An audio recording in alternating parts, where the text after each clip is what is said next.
Over a 7-week period this spring, 10 people in Jackson County died of suspected heroin overdoses. But new toxicology reports reveal fentanyl, a commonly used opioid for pain medication, was the cause of at least 3 of those deaths. NBC5's Miles Federici tells us more about the dangerous drug and why police are so concerned in our top story at 6. Miles? Public health officials have told me fentanyl is potent, cheap, and quite deadly. While the drug is not considered to be at epidemic levels locally, law enforcement and health officials are concerned and watching closely. Fentanyl is a synthetic opioid. It's 100 times, 1,000 times more potent than heroin, depending on, which kind of fentanyl we're talking about. So it takes very little to be fatal. Cheap and potent. That's what officials are saying about a new drug that has made its way to the Rogue Valley. People who are overdosing on illicit drugs, or actually any drugs, is fentanyl. So in just the period of just a couple of years, fentanyl has become, the dangerous drug for us to be paying attention to. Law enforcement is seeing it firsthand. In the span of 7 weeks in March and April, there were 10 overdoses in Jackson County.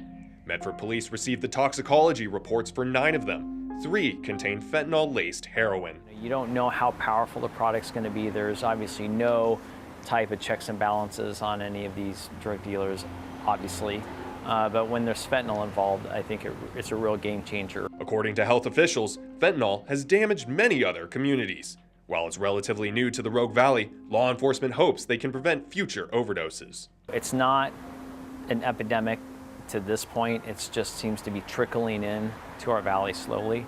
But our concern is that we're going to follow the footsteps of many other communities. In a post directed towards drug users on Facebook, MPD listed several suggestions to prevent overdoses.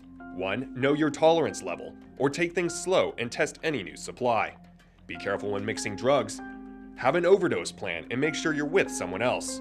And finally, carry naloxone. Folks get caught up in addiction and, often kind of through no fault of their own or just poor decisions, but we have to keep everybody safe. We have to keep those who are using drugs safe as well.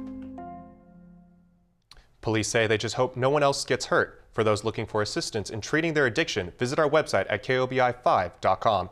Live in the studio, Miles Federici, NBC5 News.